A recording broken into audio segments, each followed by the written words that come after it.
I heard of one lady, in brief summary. She was born in a poverty-stricken village in Maharashtra, India. She never really had any education.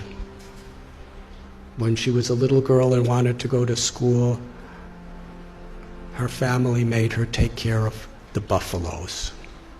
When she was 8 years old, she was married. I think actually she was 9 years old. She was married to a man who was about 30. By the time she was 19, she had 3 sons, and she was pregnant. A mafia type of person who was exploiting the people of the village was especially forcing the women of the village to work really hard and paying them practically nothing.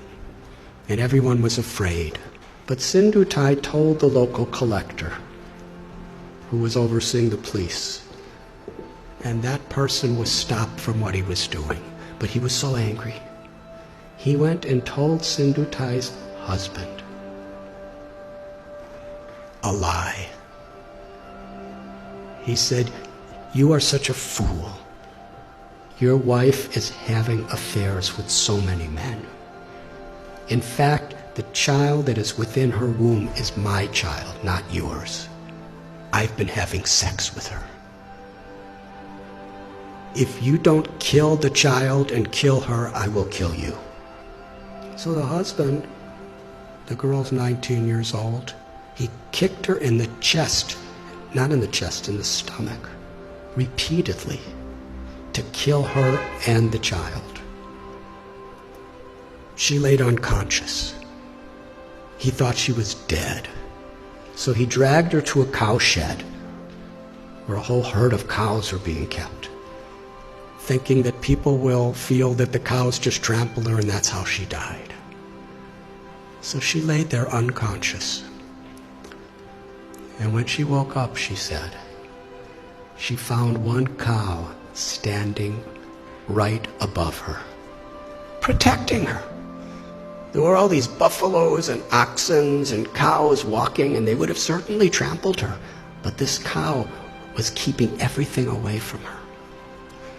And even when the in-laws came to make sure she was dead, the cow chased them away with their horns and stood over her. She came to consciousness and gave birth to a baby girl under the cow. And she said she took a rock and cut her umbilical cord. Took about 20 slices to get free from it. And for hours and hours, the cow protected. And Sindhutai, when she got enough strength, she embraced the cow and promised, "As you protected me when I was in great need, I will protect others who are in need." It's a long story, but no one would have her back. Her own family rejected her, her biological family, because according to their tradition, once you're married, you could never come back home. A foolish tradition, as many are these days. In order to not be exploited, she was sleeping in a crematorium with her little baby child. And she would collect wheat that people would put around the dead bodies, and she'd mix it with water and cook it on the fires of the dead corpses.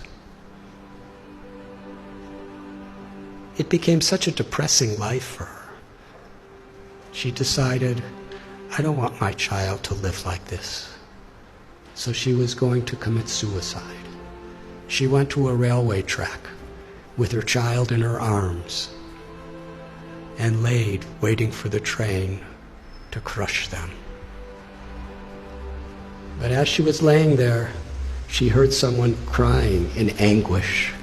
So she got up and she found an old man who was crying out. He was crippled. He was very, very invalid. He was crying for some food and water, so she went and begged and got him food and water. And she was thinking that old man was the voice of God. She called Krishna.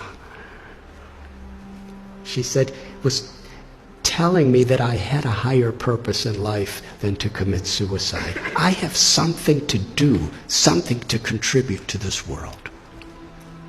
But then later in the day, she was sitting in a field wondering, what am I going to do?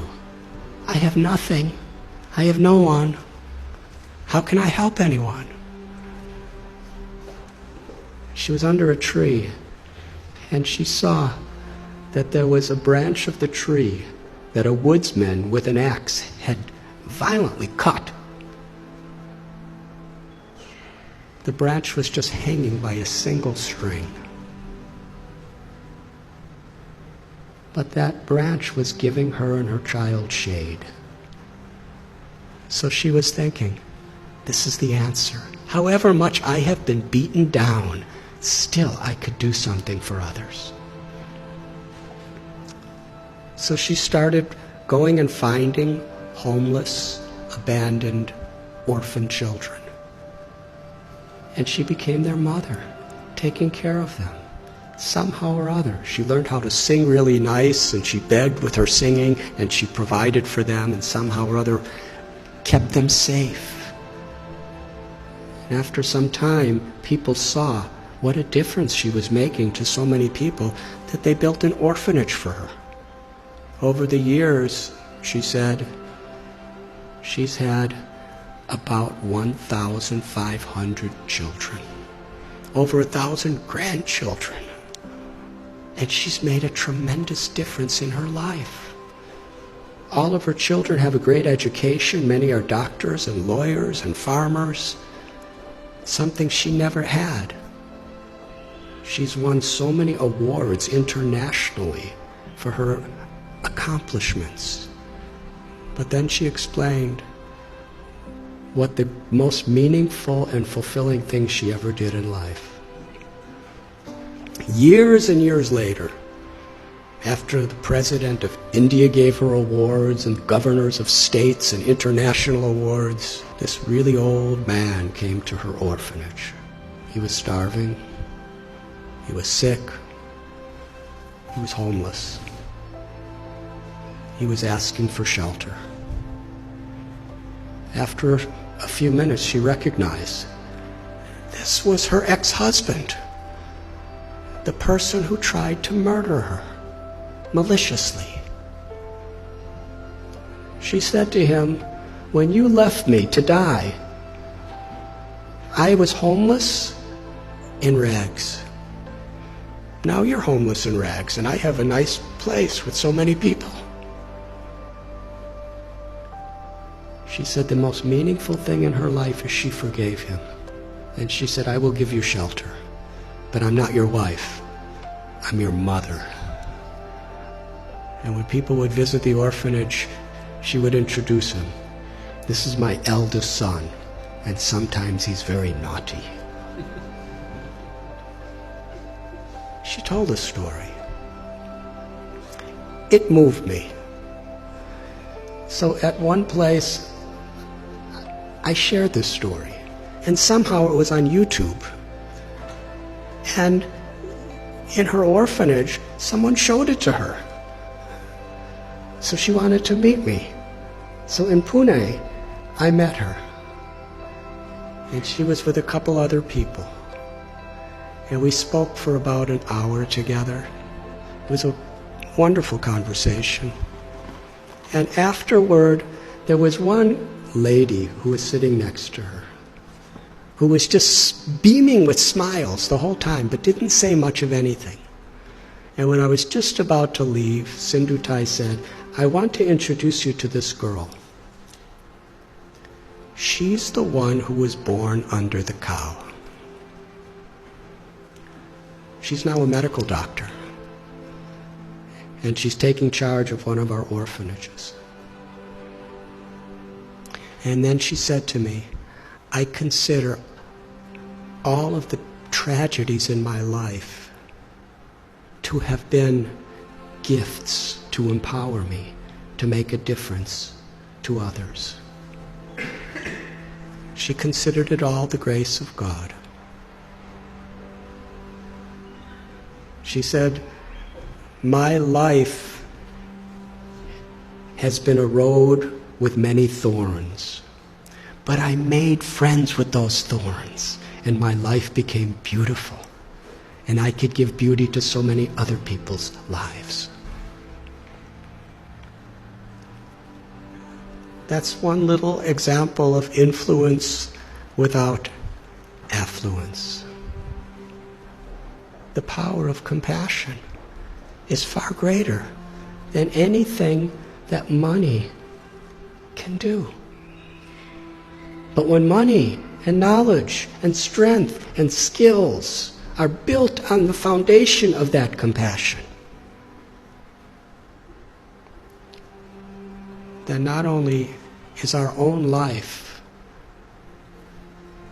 enriched beyond our comprehension, but we could make such a difference. We can have such an influence in the world. Each and every one of us, whoever we are. Because everyone is so inherently special. And nothing and no one can take that away from us, as long as we are aware. To be an instrument of compassion, an instrument of grace, is the true influence, beyond affluence.